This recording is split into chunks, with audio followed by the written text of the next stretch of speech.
Muy bienvenidos, amigos, buscadores, visitantes a temas de reflexión de la palabra de Dios. La palabra de Dios es viva y eficaz, penetra y discierne, da esperanza, da luz, da vida. Y en el tema de hoy, yo les invito desde ya al Evangelio, el primero de ellos, el de Mateo. Y allí hay una historia hermosísima sobre dos deudores. Y yo he puesto como título a la reflexión, vidas endeudadas. La verdad es que nosotros conocemos en nuestra vida normal las transacciones que se hacen con los bancos, con los negocios, y para obtener cosas y comprar, vender, préstamos y demás. Pero tenemos una deuda muy grande en nuestra vida espiritual con Dios. Y esa deuda, pues la única forma de pagarla era la muerte eterna. Hasta que alguien, que es Dios mismo, vino y pagó con su vida y muerte esa deuda que pesaba sobre nosotros. Entonces nosotros ahora tenemos perdón y tenemos vida eterna gracias a esa transacción en la vida espiritual que hizo a nuestro favor Dios en la persona de Jesús. De hecho, yo quiero plantear aquí en esta reflexión que el único, uno solo lo ha hecho, el único que ha pagado con su vida por la nuestra es Jesús. Por eso somos enfáticos y a veces usted puede pensar sin razón que somos muy exclusivistas, que solo son salvos aquellos que han creído en Jesús. No hay otro que haya pagado la deuda sino Jesús. No hay otro que haya vivido sin pecado sino Jesús. No hay otro que haya enviado Dios el Padre sino Jesús. Y no hay otro, ningún otro, ni lo habrá, que haya resucitado de los muertos sino Jesús. Por lo tanto, Jesús, que es Dios hecho hombre, es el único que pagó la deuda que nosotros teníamos con Dios. El que no se acoge a la amnistía y al pago de la deuda que hizo Jesús, está condenado eternamente. Entonces eso no es fanatismo, ni fundamentalismo, ni exclusivismo. No, es sencillamente una buena noticia. Venga Jesús para que sus pecados y sus deudas sean perdonadas. Toda la Biblia habla en los salmos de el hombre más feliz es aquel que le condonan sus deudas. El hombre más feliz es aquel que le perdona sus transgresiones. El hombre y la mujer más feliz es aquel que Dios lo justifica. O sea, el único que puede ser perdonado, condonado o justificado es aquel que está en Jesús. Somos felices por eso. ¿Le molesta este mensaje? Pues le voy a dar una razón por la que usted se siente molesto, y es que no está en Jesús. Si usted estuviera en Jesús estaría contento. Aquí hay un pasaje en el capítulo 18, verso 23 al 35, de dos deudores, y es un claro ejemplo. Dice: el reino de los cielos es semejante a un rey que quiso hacer cuentas con sus siervos, porque un día Dios va a pedirnos cuentas. Comenzó a hacer cuentas y fue presentado uno que le debía 10,000 talentos, una deuda impagable, 10,000 talentos.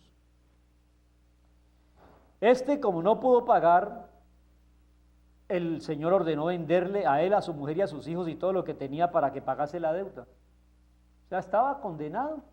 Véndanlo como esclavo a él y a su familia. Verso 26. Entonces ese siervo se postró, suplicó y le decía: Señor, ten paciencia que yo te pagaré todo. El señor de aquel siervo, sabiendo que no le podía pagar esa deuda tan grande de 10,000 talentos, Se movió a misericordia, lo soltó y le perdonó la deuda. 10,000 talentos. Pongámoslo en plata de hoy, yo creo que eso es incalculable. Millones de dólares. Nosotros debíamos a Dios tanto que no merecemos sino la muerte eterna y la condenación. Pero Él tuvo misericordia y nos perdonó. Y sigue diciendo, verso 28, cuando salió aquel siervo, halló a un amigo de él, consiervo, que le debía 100 denarios. 100 denarios es nada comparado con 10,000 talentos. 100 denarios es comparar una deuda de 5,000 pesos con una deuda de $1,000,000. Lo cogió, casi lo ahogaba y le decía, págame lo que me debes. Verso 29, entonces su consiervo, postrándose a sus pies, le rogaba y le decía, ten paciencia conmigo que yo te pagaré. Mas este otro no quiso, sino que lo echó en la cárcel hasta que le pagase la deuda. Quiero recapitular.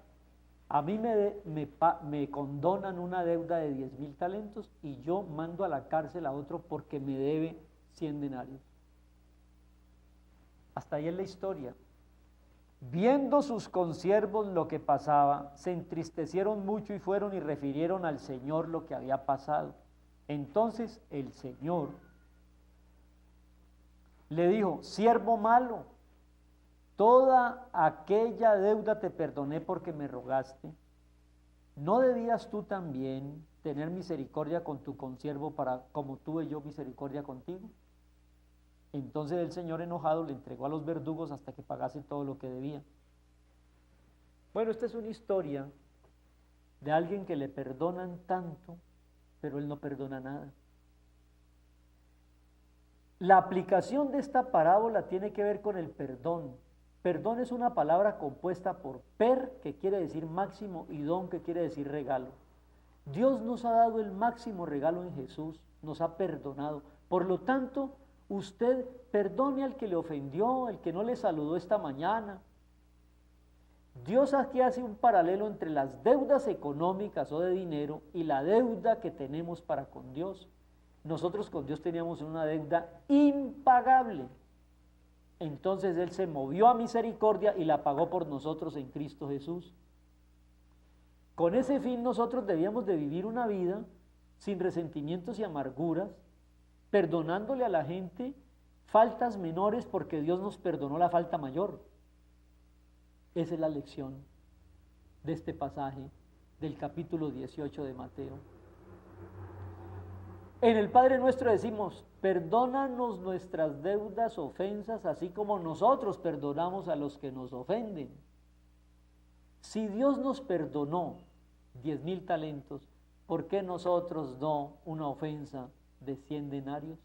Y termina el verso 35 diciendo, así también Dios nuestro Padre Celestial hará con nosotros si no perdonamos de todo corazón cada uno a su hermano sus ofensas.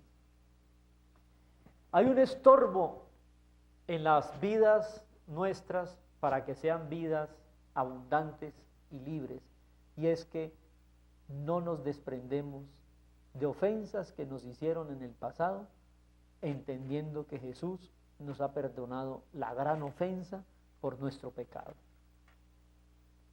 Perdónele ya si es usted un hijo que lo abandonó su papá. Muy duro. Yo conozco casos, yo no tuve la experiencia. Perdone usted a su mamá si la dejó a la deriva o lo dejó a la deriva. Perdone usted a la persona que le hizo el cajón en la empresa. Posiblemente eso lo llevó a usted a vivir ahora en otro tipo de situación mejor o más tranquila. Yo creo que esta lección es la más grande lección que trae la Biblia. Pastor Brown, ¿cuál es el resumen de la Biblia? El resumen de la Biblia es un mensaje del perdón. Per, máximo, don, regalo. El máximo regalo que Dios nos ha hecho es que sin merecerlo nos ha perdonado en Cristo Jesús. Ven a Jesús, entrégale tu vida a Él y experimentás la vida de paz y de abundancia.